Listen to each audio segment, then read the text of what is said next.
Kelly and Cat fans, welcome back to another video. Today we're going to be reading chapter 17 out of Harry Potter and the Philosopher's Stone. This is the last chapter, so I hope you enjoy it, and without much further ado, let's get started. The Man with Two Faces. It was Quirrell. "You!" gasped Harry. Quirrell smiled. His face wasn't twitching at all. "Me," he said calmly. "I wondered whether I'd be meeting you here, Potter. But I thought Snape..." "Cerberus," Quirrell laughed, and it wasn't his usual quivering trouble either, but cold and sharp. "Yes, Cerberus does seem my type, it doesn't he? He's so useful to him, swooping around like an overgrown bat. Next to him, who would suspect poor stuttering Professor Quirrell?" Harry couldn't take it in. This couldn't be true. It couldn't. "But Snape tried to kill me." No. I tried to kill you. Your friend Miss Granger accidentally knocked me over as she rushed to set fire to Snape at that Quidditch match. She broke my eye contact with you. Another few seconds and I would have gotten you off that broom. I've managed it before then. Snape hadn't been muttering a counter curse, trying to save you." "Snape was trying to save me?" "Of course," says Quirrell coolly. "Why do you think he wanted to referee your next match?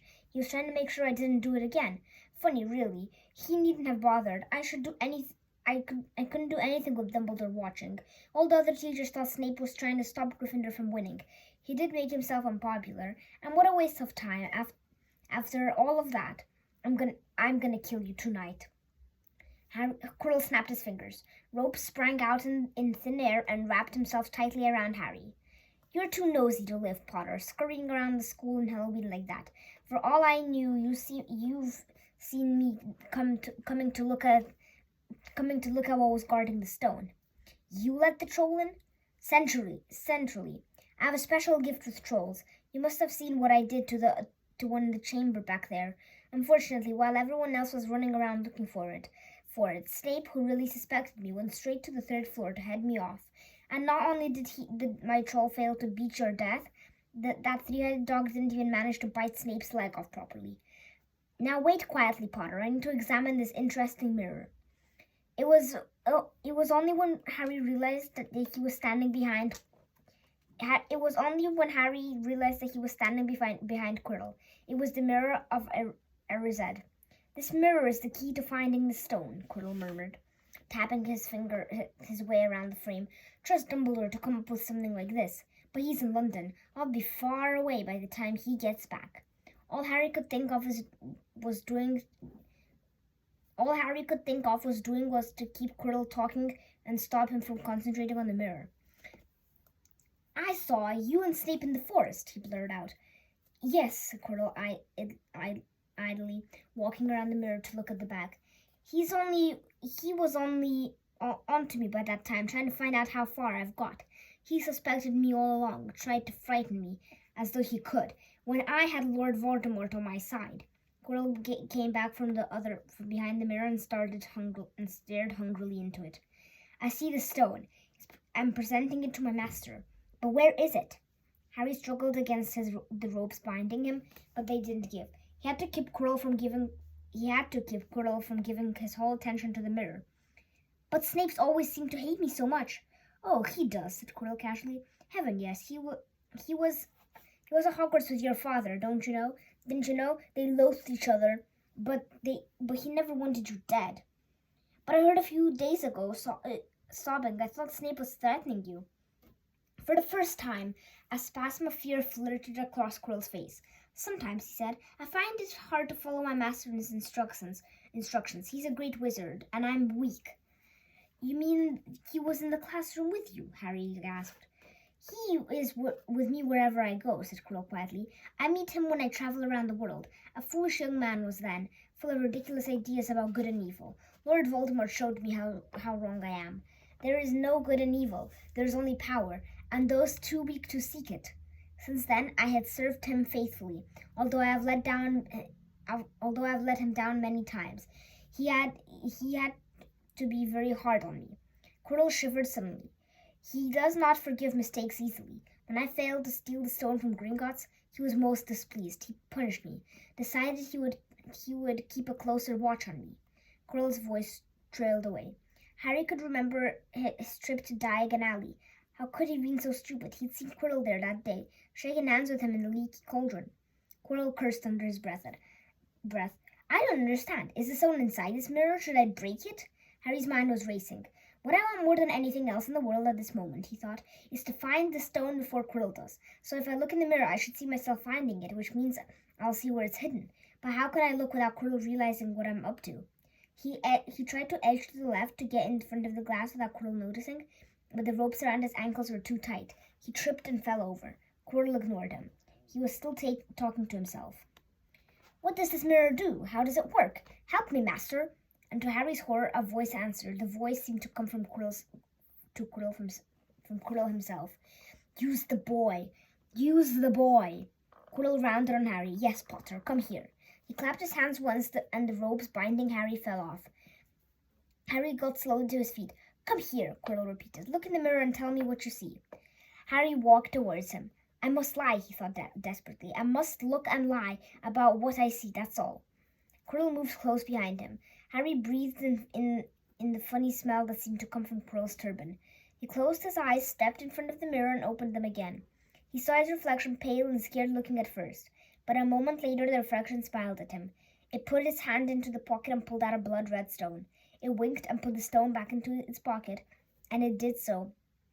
And as it did so, Harry felt something heavy drop into his real pocket. Somehow, incredibly, he'd gotten the stone. Well, said Quirrell impatiently, what do you see? Harry screwed up his courage. I see myself shaking hands with Dumbledore, he invented. I've won the House Cup for Gryffindor. Quirrell cursed again. Get out of the way, he said. As Harry moved aside, he felt the Sorcerer's stone against his leg. Did he make a break for it? But he hadn't walked 5 paces before a high voice spoke, though the Quirrell wasn't moving his lips. He lies. He lies. Potter, come back here, Quirrell shouted. Tell me the truth. What do you see? The high voice spoke again. Let me speak to him, face to face. Master, you're not strong enough. I have strength enough for this. Harry felt as if a devil's snare was rooting him to the spot. He couldn't move a muscle. Petrified, he watched as Quirrell reached up and began to unwrap his turban. What was going on? The turban fell away. Quirrell's head looked strangely small without it. Then he turned slowly on the spot. Harry would have screamed, but he couldn't make a sound. Where there should have been the back of Quirrell's head was a face, the most terrible face Harry had ever seen. It was chalk white with glaring red eyes and slits for nostrils like a snake.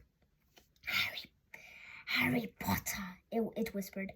Harry tried to take a step back, but his legs wouldn't move. See what I've become, the face said. Mere shadow and vapor. I have form only when I can share another's body. But the minds. But there has been those willing to let me into their hearts and minds. Unicorn blood has strengthened me these past weeks. You saw faithful Quirrell drinking it for me in the forest. And once I have the elixir of life, I'll be able to create a body of my own. Now why don't you give me that stone in your pocket? So he knew. The feeling suddenly surged back into Harry's legs. He stumbled backward. Don't be a fool, snarled the face. Better save your own life and join me, or you'll meet the same end as your parents. They died begging me for mercy. Liar! Harry suddenly shouted. Quirrell was walking backward at him, and so that Voldemort could still see him. The evil face was now smiling. How touching, it hissed. I always valued bravery. Yes, boy, your parents were brave. Killed your father first, and he put up a courageous fight. But your mother needn't have died. She was trying to protect you. And give me the stone unless you want her to have died in vain. Never! Harry sprang towards the flame door, but Voldemort screamed, Seize him! And the next second, Harry felt Quirrell's hand close on his wrist. At once, a needle-sharp pain seared across Harry's scar. His head felt as though he was about to split in two. He yelled, struggling with all his might, and to his surprise, Quirrell let go of him. The pain in his head lessened. He looked around wildly to see where Quirrell had gone, and saw him hunched in pain, looking at his fingers. They were blistering before his eyes. Seize him! Seize him! Shrieked Voldemort again, and Quirrell lunged, knocking Harry clean off his feet, landing on top of him, both hands around Harry's neck. Harry's scar was almost blinding him with pain, yet he could see Quirrell howling in agony. Master, I cannot hold him. My hands! My hands! And Quirrell, though pinning Harry to the ground with his knees, let go of his neck and stared, bewildered, at his own palms. Harry could see they looked burned raw, red, and shiny. Then kill him, fool! And be done! Screeched Voldemort. Quirrell raised his hand to perform a deadly curse, but Harry, by instinct, reached up and grabbed Quirrell's face. Ah! Quirrell rolled off him, his face blistering too, and Harry knew Quirrell couldn't touch his bare skin, not without suffering terrible pain. His only chance was to keep hold of Quirrell, keep him enough pain to stop him from doing a curse. Harry jumped to his feet, caught Quirrell by the arm, and hung on as tight as he could. Quirrell screamed and tried to throw Harry off. The pain in Harry's head was building. He couldn't see. He could only hear Quirrell's terrible shrieks and Voldemort's yells of, "Kill him! Kill him!" and other voices maybe in Harry's own head crying, "Harry! Harry!" He felt Quirrell's arm wrenched from his grasps, knew all was lost, and he fell into blackness, down, down, down. Something gold was glinting just above him. The snitch! He tried to catch it, but his arms were too heavy. He blinked. It wasn't the snitch at all. It was a pair of glasses. How strange. He blinked again. The smiling face of Albus Dumbledore swam into view above him. "Good afternoon, Harry," said Dumbledore.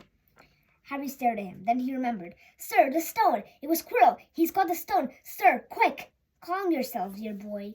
You're a little behind the times," said Dumbledore. "Quirrell does not have the stone." "Then who does, sir? Harry, please, relax, or Madame Pomfrey will have me thrown out." Harry swallowed and looked around him. He realized he must be in the hospital wing. He was lying in a bed with white linen sheets, and the next to him was a table piled high with what looked like half the candy shop. "Tokens from your friends and admirers," said Dumbledore, beaming. "What happened down in the dungeons between you and Professor Quirrell is a complete secret, so naturally the whole school knows. I believe your friends, Mistress Fred and George Weasley, were responsible for trying to send you a toilet seat. No doubt they thought it would amuse you. Madame Pomfrey, however, felt it might not be very hygienic and confiscated it." "How long have I been here?" 3 days. Mr. Ronald Weasley and Miss Granger will be most relieved you have come round. They had been extremely worried." "But, sir, the stone." "I see you're not distracted. Very well, the stone. The stone. Professor Quirrell did not manage to take it from you. I arrived in time to prevent that, although you were doing it very well on your own, I must say." You got there? You got Hermione's owl?"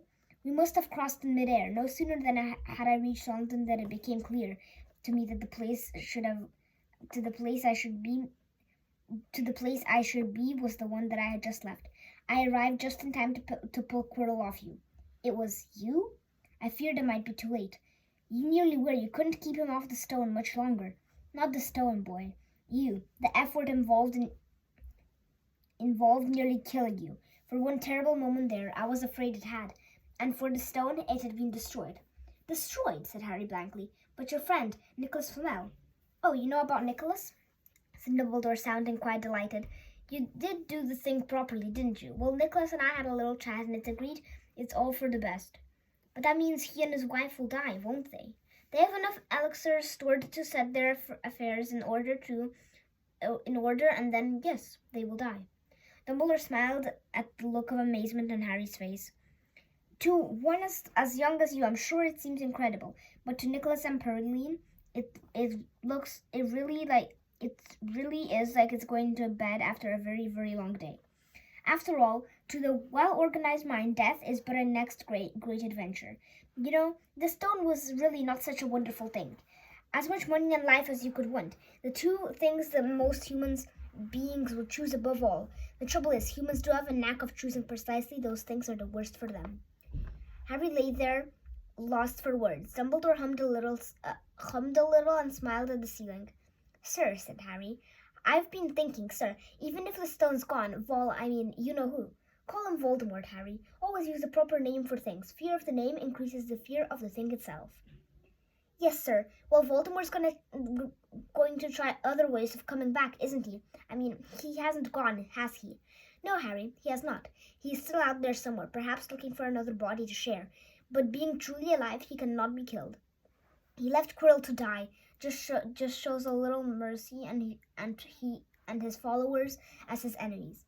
Nevertheless, Harry, while you may only have delayed his return to power, it may It would merely take someone else who is prepared to fight what seems losing a battle next time. If he is delayed again and again, why, he may never return to power. Harry nodded but stopped quickly because it made his head hurt. Then he said, Sir, are there some other things I'd like to know, if you can tell me? Things I want to know the truth about. The truth, Dumbledore sighed. It's a beautiful and terrible thing, and should therefore be treated with great caution. However, I shall answer your questions unless I have a very good reason not to, in which case I beg you will forgive me. I shall not, of course, lie. Well, Voldemort said that he only killed my mother because she tried to stop him from killing me. But why would he ever want to kill me in the first place? Dumbledore sighed very deeply this time.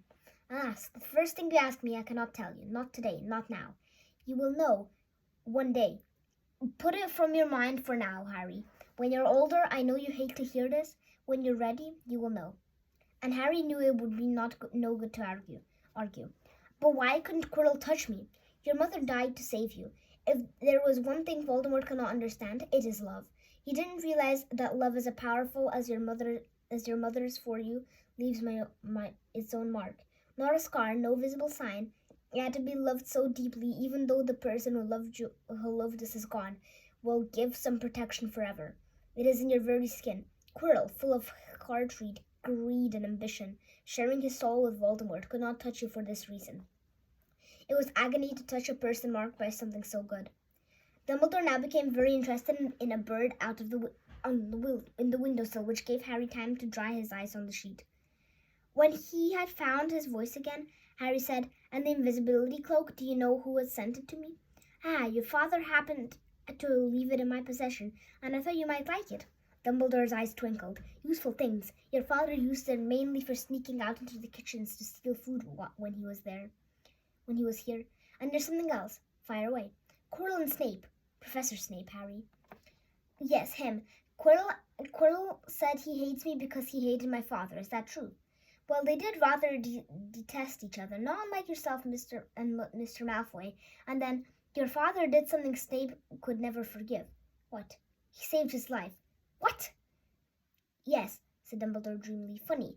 The way people's minds work, isn't it?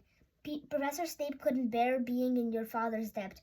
I do believe he worked so hard to protect you this year because he felt like he would make him and your father even. When he could go back to hating your father's memory in peace. Harry tried to understand this, but it made his head pound, so he stopped. And sir, there's one more thing. Just the one. How did I get the stone out of the mirror? Ah, now I'm glad you asked me that. It was one of my more brilliant ideas, and between you and me, that's saying something.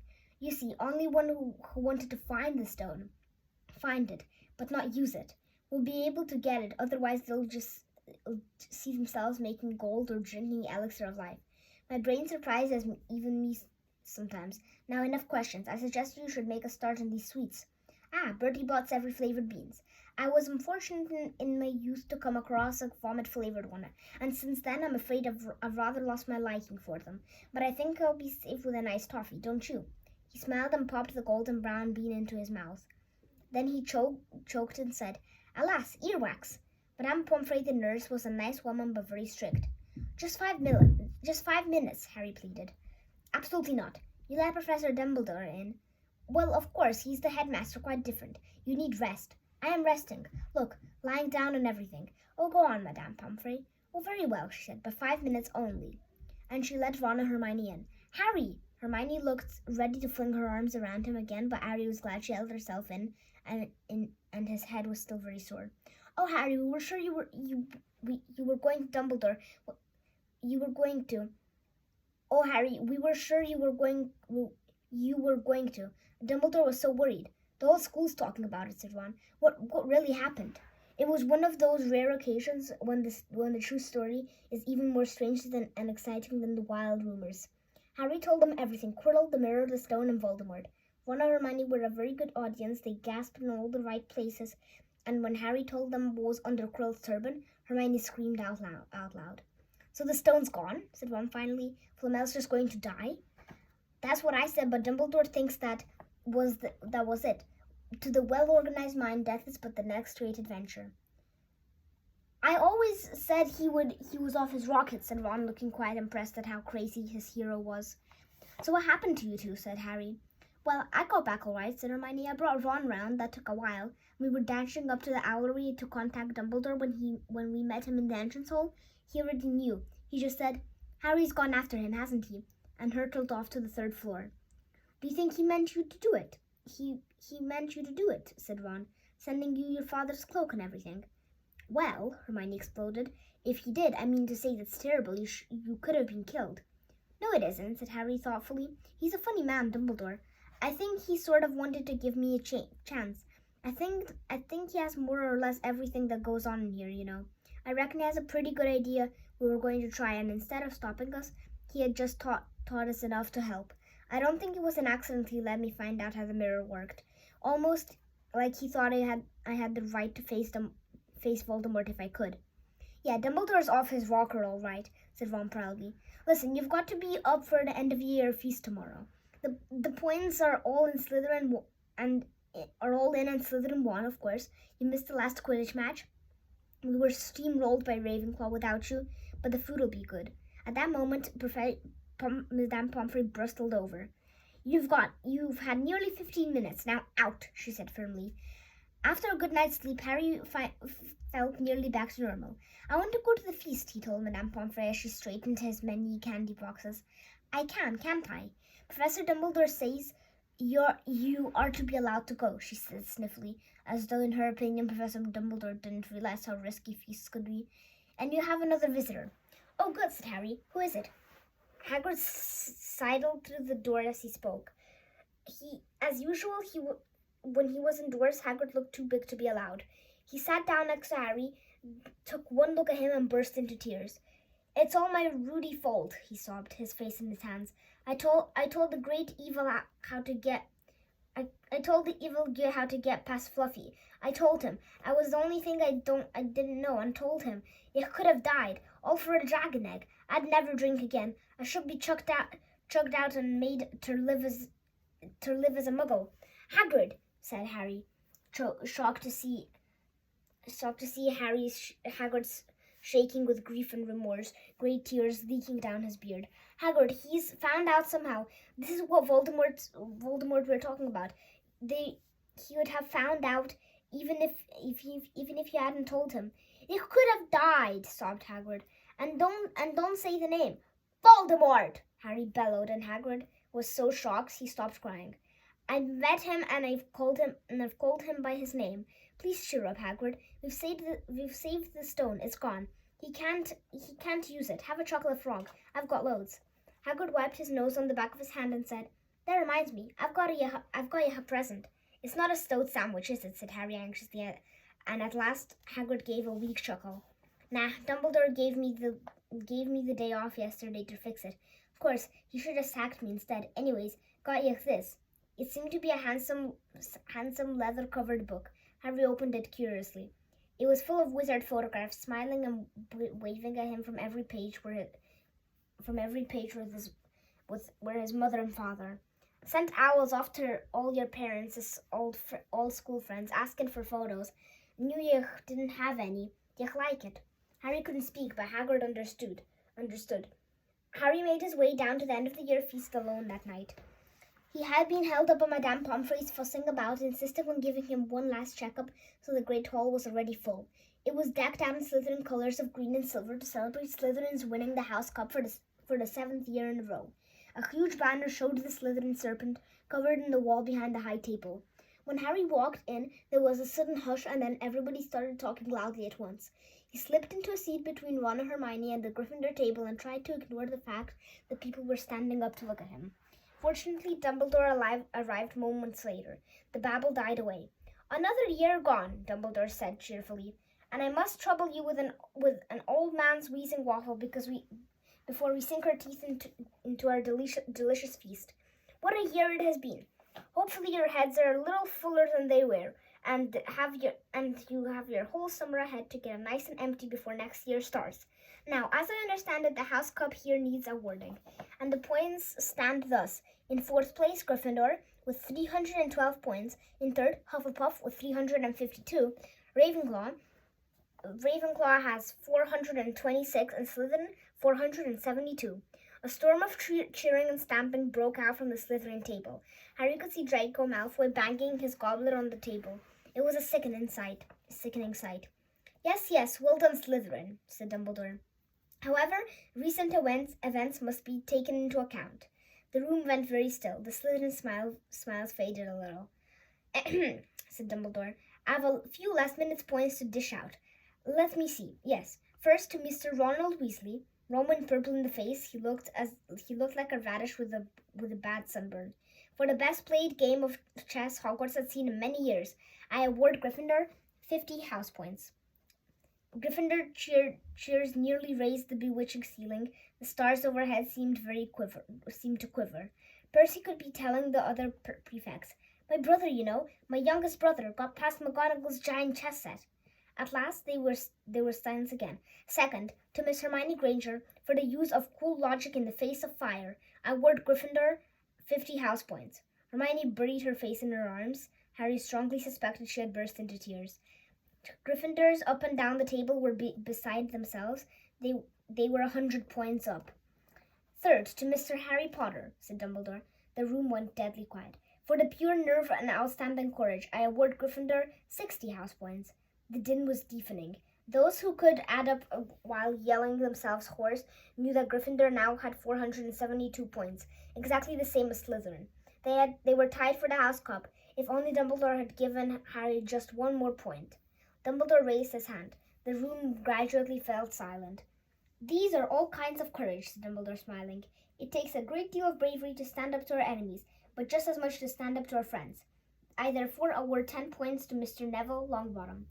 Someone standing outside the Great Hall might have well thought that some sort of an explosion had taken place, so loud that the noise had erupted from the Gryffindor table. Harry, Ron, and Hermione stood up to yell and cheer as Neville, with white shock, disappeared under a pile of people hugging him. He had never won so much as a point for Gryffindor before. Harry, still cheering, nudged Ron in the ribs and pointed at Malfoy, who couldn't look more stunned and horrified if he just had the body bind curse put on him. "Which means," called Dumbledore over the storm of applause, for even the Ravenclaw and Hufflepuff was celebrating the downfall of Slytherin, "we need a little change of decoration." He clapped his hands, and in an instant the green hangings became scarlet and the silver became gold, and huge Slytherin serpents vanished, and a towering Gryffindor lion took its place. Snape was shaking Professor McGonagall's hand with a horrible, forced smile. He caught Harry's eye, and Harry knew at once that Snape's feelings toward him hadn't changed one jot. This didn't worry Harry. It seemed as though life would be back to normal next year, or as normal as it ever was at Hogwarts. It was the best evening of Harry's life, better than winning Quidditch, or Christmas, or knocking out mountain trolls. He would never, ever forget tonight. Harry had almost forgotten the exam results were still to come, but come they did. To their great surprise, both he and Ron passed with good marks. Hermione, of course, had the best grades of the first years. Even Neville scraped through, his good herbology mark up for his making up for his abysmal potions win. They had hoped that Goyle, who was almost as stupid as he was mean, might be thrown out, but he had passed too. It was a shame, but as Ron said, you couldn't have everything in life. And suddenly their wardrobes were empty, their trunks were packed. Neville's toad was found lurking in the corner of the toilets. Notes were handed out to all the students, warning them not to use magic over the holidays. "I always hope they'll forget to give us these," said Fred Weasley sadly. Hagrid was there to take them down to the fleet of boats and sailed across the lake. They were boarding the Hogwarts Express, talking and laughing as the countryside became greener and tidier, eating Bertie Bott's every flavor beans as they sped past Muggle towns, pulling off their wizard robes and putting on jackets and coats, pulling into platform 9 3/4 at King's Cross Station. It took a while for them all to get onto the platform. A wizened old guard was up to the ticket barrier, letting them go through the gate in 2s and 3s so they didn't attract attention by all bursting out of a solid wall at once and alarming the Muggles. "You must come and stay this summer," said Ron. Both of you. I'll send you an owl." "Thanks," said Harry. "I'll need something to look forward to." People jostled them as they moved forward towards the gateway back to the Muggle world. Some of them called, "Bye, Harry. See you, Potter." "Still famous," said Ron, grinning at Harry. "Not where I'm going, I promise you," said Harry. He, Ron, and Hermione passed through the gateway together. "There he is, Mum. There he is, look." It was Ginny Weasley, Ron's younger sister, but she wasn't pointing at Ron. "Harry Potter," she squealed. "Look, Mum, I can see." "Be quiet, Ginny, and it's rude to point." Mrs. Weasley came down at them. Mrs. Weasley smiled down at them. "Busy year?" she said. "Very," said Harry. "Thanks for the fudge and sweater, Miss Weasley." "Oh, it was nothing, dear." "Ready, are you?" "Ready, are you?" It was Uncle Vernon, still purple-faced, still moustached, still looking furious at the nerve of Harry, carrying an owl in a cage in a station full of ordinary people. Behind him stood Aunt Petunia and Dudley, looking terrified at the very sight of Harry. "You must be Harry's family," said Miss Weasley. "In a manner of speaking," said Uncle Vernon. "Hurry up, boy, we haven't got all day." He walked away. Harry hung back for the last word with Ron and Hermione. "See you over summer, then. Hope you have a good holiday," said Hermione, looking uncertainly after Uncle Vernon, shocked that anyone could be so unpleasant. "Oh, I will," said Harry, and they were surprised at the grin that was spreading over his face. "They don't know we're not allowed to use magic at home. I'm going to have a lot of fun with Dudley this summer." Well, Italian Cat fans, that is the first book done, or chapter 17 done. So I hope you enjoyed this chapter. So I have an announcement. I'm going to make a playlist with the whole book. So I hope you're looking forward to that, and have a good day.